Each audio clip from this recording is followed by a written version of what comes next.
The grand hall of the Royal Concord was full of light, laughter, and the sound of music. Tall lamps glowed along the golden walls. Shimmering ribbons hung from the high ceiling, and crowds of guests filled the floor. They wore clothes made from silk and silver threads. Every person in that hall had come to see the great celebration prepared by the Queen. Among the crowd stood a man named Alan Pierce. He was a captain in the royal fleet, proud but humble. His uniform was white, shining under the lights, and he stood a little apart from the crowd. Many people whispered his name because he had once saved hundreds of lives in a great battle far away. He did not like such talk. Fame made him restless. He preferred simple truth to grand words. The music stopped when the trumpets played the royal call. The great doors opened. Every person turned toward the stairs at the end of the hall. There she was, the Queen herself. Her name was Solara. She wore a gown of deep blue silk that shimmered with each step. Her crown caught the light like a circle of tiny suns. Her face was calm and kind, though her eyes held something stronger, quiet power that could make anyone fall silent. As she walked down the steps, the people bowed deeply. Alan bowed too, but when he looked up, he found her looking directly at him. The look was neither cold nor royal, it was curious, as if she were wondering who he truly was. For a moment, he forgot where he stood. The murmur of voices faded around him, and he felt small, not from fear, but from the strange warmth in her gaze. When the Queen reached the bottom of the stairs, the hall came alive again. Musicians began a new song, and servants moved through the crowd with silver trays of drinks and food. The Queen spoke politely with nobles and scientists. Her laughter was soft, yet even from across the room, Alan could hear it. He watched her smile and greet everyone as if she were listening to each one with care. A court advisor named Lord Patrick came to Alan and whispered, "Captain Pierce, the Queen has mentioned you before. She remembers your courage at the Battle of Halcyon Ridge. You should be honored." Alan bowed slightly. "The honor is hers, my lord. Only did my duty." Lord Patrick smiled. "Duty, yes. But people remember the man who acts when others only talk." Alan did not answer. He looked once more toward the Queen. She was now talking with ambassadors from different cities. Every now and then she glanced back at him. When their eyes met again, she smiled faintly, as if to remind him she had not forgotten. Later that evening, when the songs became slower and the guests began to relax, a messenger came quietly to Alan's side. "The Queen requests to speak with you in the East Garden." Alan felt his heart jump, though his face stayed calm. He followed the messenger through a set of tall glass doors that opened onto the garden. The night air was cool and sweet. Lanterns hung from trees, lighting the path in warm gold. He walked slowly, hearing his own footsteps on the stone. There she was, standing by a fountain at the center of the garden. The sound of water filled the air. Without her crown, she looked more like a young woman than a queen. "Captain Alan," she said softly. "Thank you for coming." Alan bowed. "Your Majesty, it is my honor." The Queen smiled. "Do not be so formal tonight. Stars will not report our talk." Alan smiled too, uncertain how to reply. She looked up at the stars. "They say you saved many lives that night at Halcyon Ridge. What did you feel when you faced such danger?" He thought for a moment. "I felt fear, Your Majesty. But I also felt that if I did not act, others would suffer. That thought gave me courage." She nodded slowly. Fear and courage. Two hearts beating in the same chest. "You speak with honesty, Captain. Few in my court dare to do so." Alan said quietly, "Honesty is the least a man should give to his queen." For a long time, they stood together in peaceful silence. The fountain behind them shone under the moonlight. The wind carried the sound of the music still playing in the hall. The Queen turned to him again. "Do you know, Captain, what the hardest duty of a ruler is?" "No, Your Majesty." "It is learning to trust when everyone around you speaks only what they think you wish to hear." There was a sadness in her voice that surprised him. For the first time, Alan saw not the crown on her head, but the loneliness that lay behind it. When she spoke again, her voice was quiet but steady. "I would rather speak with a man who tells me truth than 1,000 courtiers who praise me." Alan bowed again, but this time it was not from duty, it was from respect. Something changed between them that night, though neither spoke of it. Inside the hall, the music rose again, calling them back to the world of light and duty. But both of them knew that something small and powerful had begun in that garden, a spark of understanding in the quiet heart of the queen and the humble courage of a soldier. And though the night ended like all others, the story of that meeting had only just begun. The morning after the royal celebration came with golden sunlight spilling over the palace walls.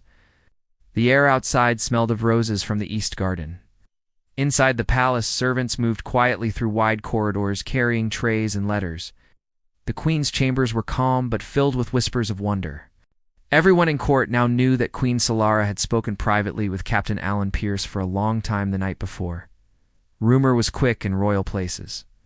Alan had returned to his quarters almost at dawn. He sat by the small window that overlooked the palace gardens.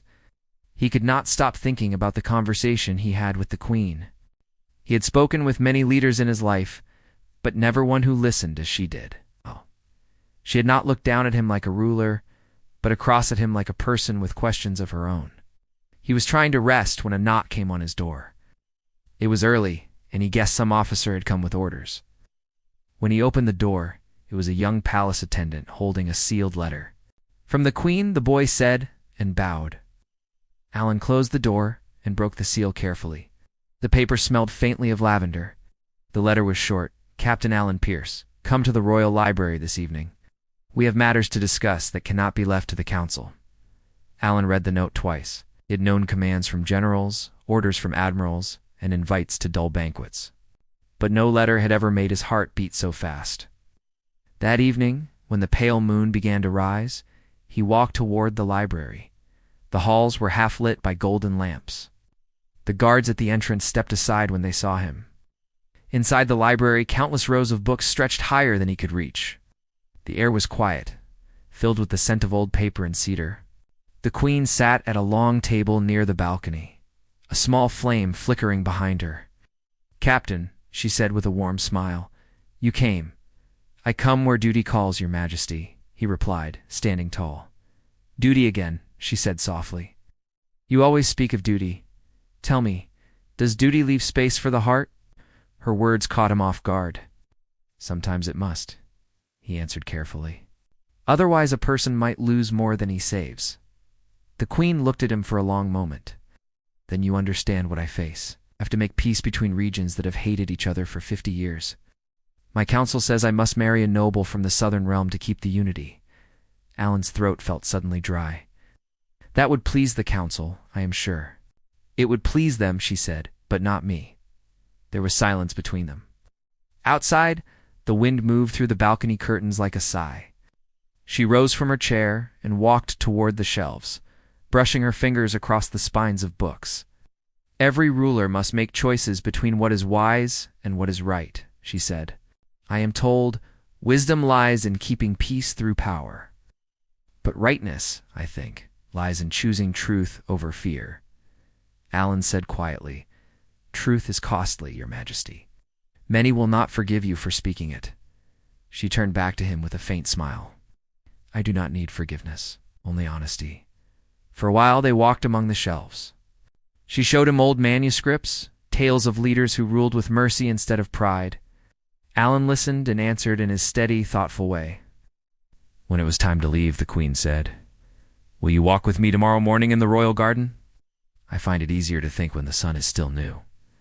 Of course, your majesty, Alan said. The next morning the garden was covered in soft dew. The queen wore simple robes instead of her usual heavy dress and crown. Birds sang above them, and the sky shone clear. As they walked, she spoke of her dreams for the kingdom. I want to end the endless wars of decision and pride. I want my people to remember that unity is built from compassion, not command. Alan listened with quiet respect. It begins with leaders who dare to be human, he said. She stopped walking and looked at him. That is why I wanted to speak with you again. You faced fire and loss, yet you still believe in kindness. Few men keep such belief. Alan could only lower his eyes. Your majesty gives me too much credit. The world gives you too little, she said. There was something in her voice that made the moment still and fragile. Alan could not find the right words to answer. Her gaze softened, and she smiled gently before turning away. By noon, other officials arrived at the garden, and the moment was gone. The queen became formal again, her tone careful and her step measured. Yet Alan knew something had changed. An invisible bond had grown between them. As the day ended, he stood on the palace balcony, looking at the sunset. He heard the faint voices of courtiers planning the next great council meeting. I think there was excitement everywhere about the queen's next announcement. No one knew what it would be. But Alan had begun to sense that whatever was coming, it would not be a safe choice, and it would not please everyone. The queen was about to choose her own path, and somehow he knew he would be part of it. Inside the grand hall, servants lit the crystal lamps again. Tomorrow, the whole kingdom would gather for the queen's declaration. Alan Pierce had faced battlefields and seen stars burn in distant skies. But now, he felt a strange and deeper fear, the fear of what a single word might change forever. The day of the grand convocation arrived, bright and clear. The palace grounds were covered with banners of red and gold. Bells rang across the capital, and thousands of people filled the streets to watch the royal event. It was the day when the queen would announce her decision about the alliance that would shape the future of the realm. Inside the palace hall, candles burned in tall crystal holders, and the sound of trumpets echoed through marble walls. Nobles from every province had come. There were scholars, generals, merchants, and priests. Every chair was taken. The music stopped when the great doors opened, and Queen Solara entered with her gentle but steady steps. Captain Alan Pierce stood among the officers near the back of the hall. His uniform was pressed, his medals glimmered faintly under the light, but he did not feel proud. His heart was uneasy. He did not know what the queen would say, only that it would mean change, and change at court was always dangerous. The queen took her place on the dais. Her gown was silver with soft threads of blue, and the crown shimmered with tiny jewels. She did not begin speaking right away. Instead, she looked slowly across the hall, taking in the faces of her people. Her eyes stopped for a brief moment on Alan, and a calm smile touched her lips before she looked ahead again. Lord Patrick, the Queen's advisor, stepped forward first to address the crowd. His voice was smooth and strong. Today, our Queen will declare the union that will guide this nation toward peace and prosperity. Let all listen and give honor to her wisdom. The hall fell silent. You could almost hear the sound of hearts beating. The Queen rose from her seat and stepped to the edge of the dais. My people, she began, we have come to a time when our decisions must not be made out of fear. We have fought too long, lost too many, and forgotten what it means to simply believe in one another. I have been told that peace can be made only through power and marriage to the noble houses. But peace without truth is only silence after a storm. Her words drifted through the air like music. The nobles nodded politely, waiting for her to name the chosen noble house for the alliance. Her council expected her to say the Duke of Southern Realm, a match full of political promise, but she did not. She turned her head toward Alan. The pause was long enough for whispers to begin. The Queen's gaze softened, her voice steady but full of emotion. I have found courage not in crowns or armies, she said, but in the heart of a man who dares to speak truth when others hide behind titles. The hall grew colder somehow. Alan's breath caught in his throat. She continued. I wish you were my husband, human, she said gently, her eyes never leaving Alan's. The hall went completely silent. Even the musicians froze, their hands still hovering over the strings. The servant dropped a tray in shock, and the clatter echoed through the chamber. No one moved. Alan stood frozen, unable to believe what he had just heard. Her words were simple, but their meaning was as heavy as 1,000 weapons drawn in one instant. The Queen had chosen no noble match, no arrangement of power, but a soldier who had nothing except his honor. Lord Patrick's face turned pale. The Duke for whom the alliance was meant cleared his throat loudly, then left the hall in furious silence. Counselors looked at one another in disbelief. The Queen, calm and unwavering, still looked only at Alan. You taught me, she said, that duty without kindness is hollow, that courage is not in command but in compassion. If peace is to be born, let it begin from truth, not pretense. Alan took one uncertain step forward, his voice quiet but clear. Your Majesty, I am not worthy of such words. She gave a small smile. Worthiness is not given by birth, Captain. It is earned by heart. The stillness in the hall began to break. Voices murmured. Someone shouted, "This is madness." Another called, "He is no noble." But among the crowd were common citizens who had been allowed to attend. They saw the way their queen stood, moved, brave, human. Slowly, a few began to cheer, then more joined. A wave of sound filled the hall. Yet even as the cheers grew, Alan knew that others would plot against this moment. Some would see her words as betrayal, others as hope. The queen raised her hand and the noise faded once more. "Let it be known that the future of this realm will not be built on fear or old names," she said. "The throne shall stand with honor as its partner." When the ceremony ended, Alan did not remember leaving the hall. His heart was too full of thoughts and confusion. He walked out to the courtyard and looked up at the sky, where the first stars had begun to appear. The night air was sharp and cool. Behind him, the echo of her words still lingered. "I wish you were my husband, human." He could hardly grasp it. His own queen had spoken to him not as a ruler, but as someone seeking truth. In that one sentence, she had changed the course of history. And as he stood alone in the quiet garden, he realized that the world would never return to what it had been before that moment in the hall. The night after the queen's declaration was restless. The streets outside the palace were filled with noise and talk. Some people cheered for her bravery, saying she had spoken truth after centuries of silence. Others called it madness and feared what would follow. Inside the palace, guards walked faster than usual, and council members gathered in small secret groups. Every corner of the grand court buzzed with anger or wonder. Captain Alan Pierce sat alone in his small chamber, still wearing his officer's coat. He had neither slept nor eaten since the ceremony. The scene from the great hall kept replaying in his mind. The queen's voice, kind and fearless, still echoed inside him. He could not escape her words. What had she done? And what would happen to her now? He placed his head in his hands. "She has put herself in danger," he whispered to the empty room. He knew how the council worked. When power was threatened, kindness became weakness, and truth became a crime. He feared for her safety more than for his own. Outside, footsteps came quickly down the corridor. A soft knock touched his door. He opened it to find Lord Patrick, the Queen's closest advisor. The man's face was pale and tense. "You must come with me at once," Patrick said. "The council is furious. They demand answers from you." Alan straightened his jacket and followed. They walked through shadowed halls lit by silver lamps. Guards stood at every corner. The smell of burning candles filled the cold air. After a short walk, Patrick led him into a round room where the royal council had gathered. Many faces were angry, many frightened. One of the elders stood up. "Captain Pierce," he said, "you have placed our queen in shame before the world. Have you bewitched her? Have you influenced her with false words?" Alan looked at them calmly. "I've done nothing but serve my queen with truth. I never sought her favor nor her love. You stand between her and the duty she owes this nation," another shouted. "She owes her people honesty," Alan replied.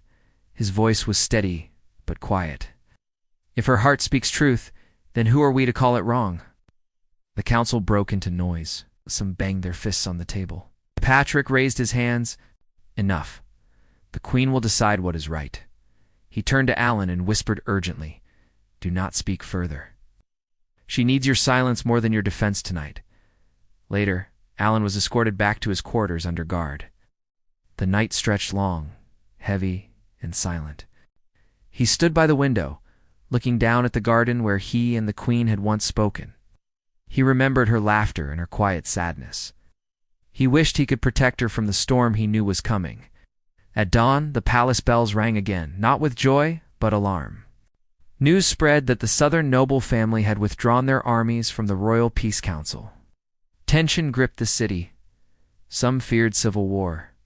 Others prayed the queen would bend to the council's will. But Queen Solara did not bend. In the morning, she called for another meeting, this time open to her people. She appeared on the grand balcony that looked over the square. The wind caught her hair, and sunlight made her eyes shine. Thousands had gathered, their faces filled with questions. "My people," she said clearly, "you have heard much of my words yesterday. Many call them foolish, others call them treason, yet I stand by them. I have spoken not as a ruler, but as a person who loves truth more than fear. Some may plot against me, but I will not hide behind lies.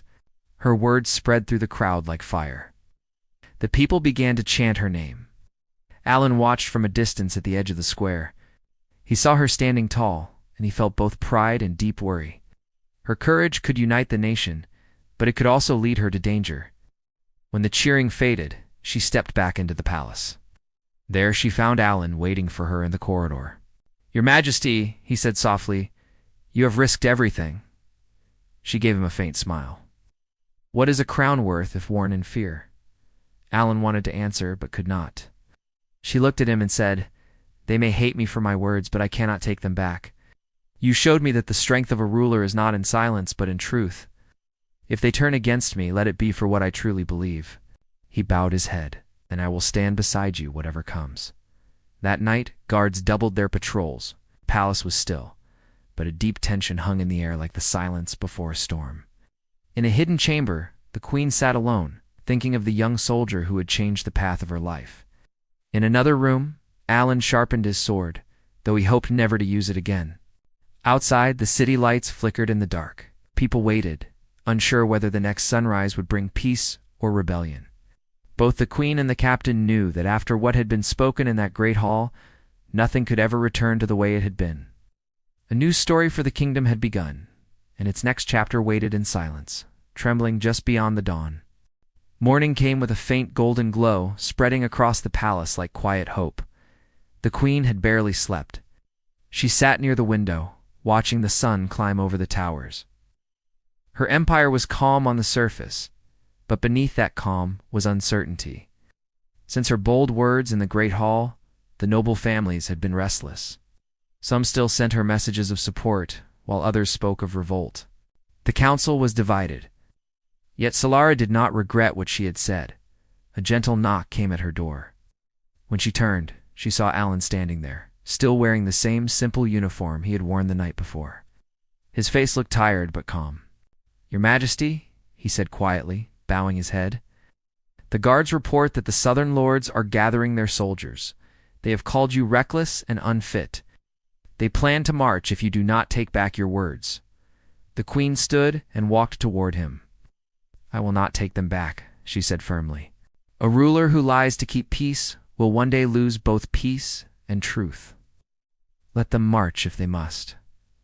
Alan looked at her with concern. "They will come for you and they will blame me. You should let me leave before they act." Solara shook her head. "If you leave, it will look as if my words were a game. What I said, I meant. I will not pretend otherwise." For a long moment, neither spoke. Then the queen asked softly, "Do you ever regret speaking truth to power?" Alan smiled faintly. "Only when power forgets how to listen." Later that morning, the council demanded another meeting. They begged the queen to reconsider her decision. One old minister said, "Your words bring danger, Your Majesty. Think of the people. Think of the throne." The queen looked around the council chamber. "I do think of the people," she replied. "That is why I made my choice. They deserve a leader who believes in honesty, not fear." Alan watched her speak. There was strength in her voice, but also warmth. She stood not as someone above them, but as someone among them. Some of the council members lowered their heads, ashamed. Others glared. By evening, the square outside the palace filled with citizens. Some came with torches, others with banners that carried her name. They sang songs of loyalty and hope. For every noble who opposed her, 100 common hearts stood with her. As the crowd grew louder, Alan joined the queen on the balcony. The sound of thousands of voices rose like a wave. She looked at them with tears in her eyes and said, "Do you hear them, Alan? They do not want a throne of gold. They want a heart that listens." He nodded. "And they have found it in you." Suddenly a messenger ran onto the balcony, out of breath. "Your Majesty," he gasped, "the southern forces have stopped outside the city. Their leader demands your surrender." Solara turned to Alan. "If they mean to test our resolve, we will answer with courage, not fear. Ready the palace guard? I will speak to their commander myself." Alan wanted to protest, but he saw the steady strength in her eyes. "Then I will stand beside you," he said simply. At sunset, the queen rode to the city gate with Alan and her guards. The opposing armies stood waiting on the plain, their banners flapping in the wind. The southern commander, a tall man with silver armor, rode forward. "Your Majesty," he called out, "you have brought disgrace upon the Empire. Step down and no harm will come to you." The queen raised her chin. "I will not step down for telling the truth. If my words threaten you, then you should question your own heart." The commander paused. It expected fear, not calm. Behind her, the people of the city stood on the walls, watching in silence. Alan moved his horse closer to hers, his hand resting carefully on his sword, though he hoped he would not need it. For a long moment, no one moved. Then, from the southern soldiers, a young voice shouted, "Long live the Queen!" More voices followed. Sound spread like lightning through their lines. The commander turned, shocked, as his own men lowered their weapons. They refused to fight. They had seen a queen who did not hide behind armies, but faced danger with dignity. The commander lowered his head. "You have their loyalty, Your Majesty," he said quietly. "Perhaps you have mine as well." When the queen and Alan returned to the palace that night, the city was alive with celebration. Music and cheering filled the air. Lanterns glowed from every window. Standing once more on the balcony, Solara looked at the vast sea of lights below. "You see, Alan," she said softly, "truth frightens at first, but in the end, it gathers hearts." He looked at her amazed. "You have won them without raising a sword." She smiled. "It was never a battle of blades, only of courage." Alan bowed. "Then may your courage guide us all." The queen turned to him with a gentle warmth in her eyes. "And may your honesty keep me human." Below them, the people continued to sing until late into the night. The queen's words had changed everything. No longer was she just a ruler of titles. She was now a symbol of truth and unity. And beside her stood the man who had reminded her that even in the halls of power, hearts could still speak louder than crowns. As the final bells rang across the capital, Alan and the queen stood together in quiet peace, knowing that the dawn ahead would shine brighter than any they had ever seen before. The kingdom had chosen not just a ruler, but hope itself.